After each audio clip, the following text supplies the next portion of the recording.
Now because there's only one channel out, I'm only going to take the one pixel.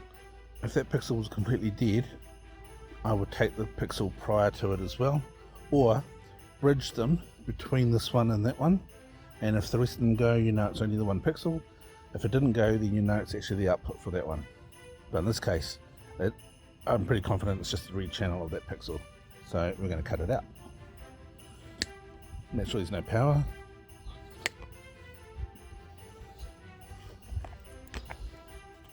Like so.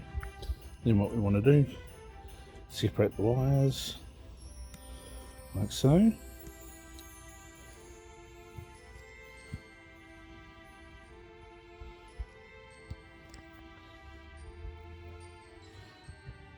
Strip them back so you've got room to work. So in this video I'm going to show you two ways to do it. One using heat shrink and a soldering iron, and another one using a heat shrink tubing that doesn't involve soldering iron. So we'll do the heat shrink with soldering iron first on one side. So we want to strip those back like so. Now I have a gas soldering iron for jobs out in the field like this. So for this we want to tin the end of the wires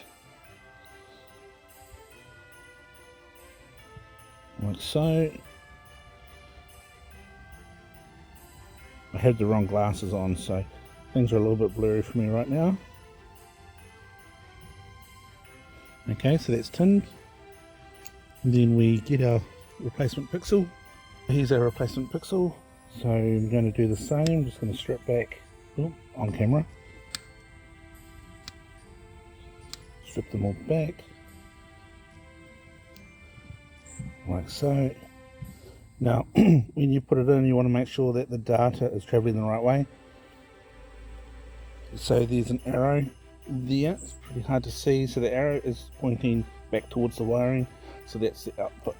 The input is usually always the side that's got the chip on it. So that's the side we are going to use. So once again, just going to strip those back, like so. Pop it into the hole.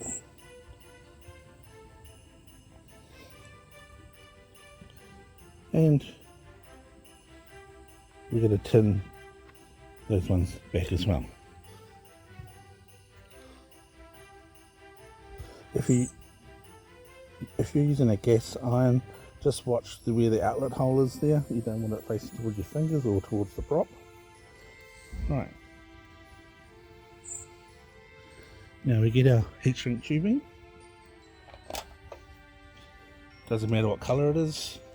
So this is what I'm using. I want to cut back a reasonable amount and do that 3 times.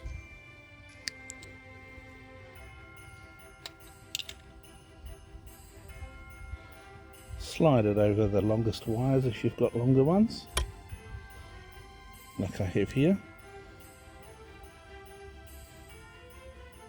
Right, and now we want to line them up and join them, and obviously matching the colours. So this is green and white, so it's going to match up with the green and white on this side. It's going to get a little bit fiddly. Oop.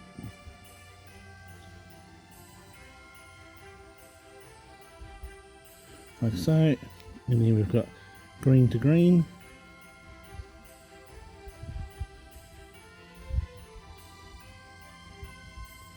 Careful not to burn yourself.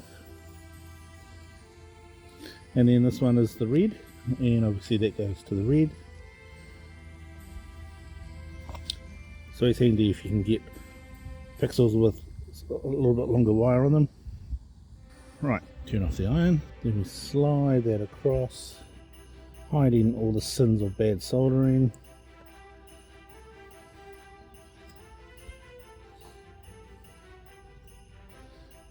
And then we would heat that up to heat shrink it, but I want to plug the lights in just to do a quick test.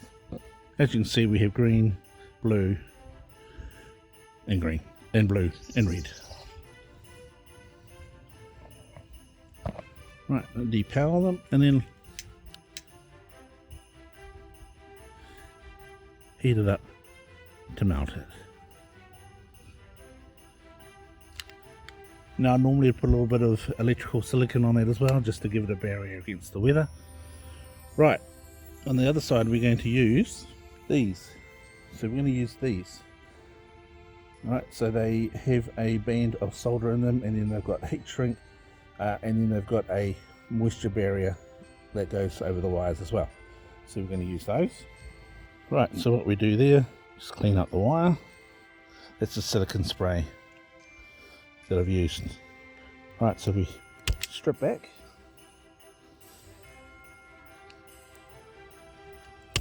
Strip back, like so.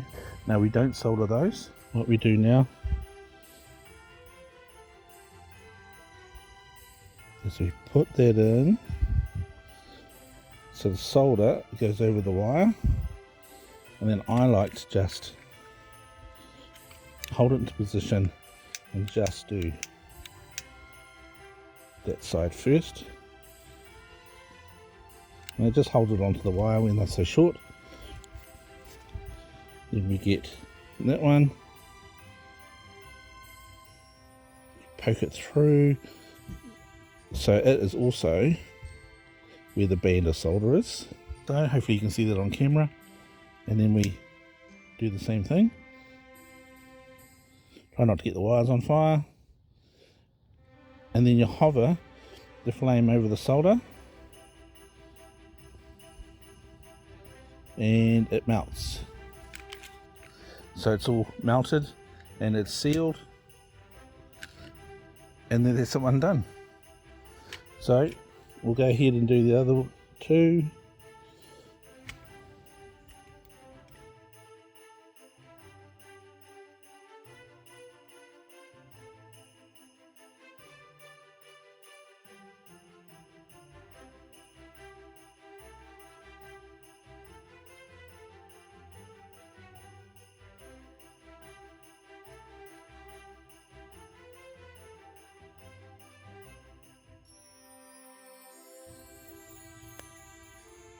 Like so.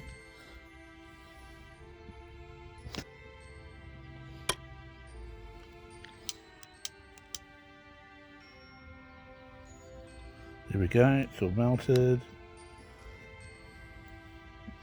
And then we flick it over, and we're all done. All our channels are now working.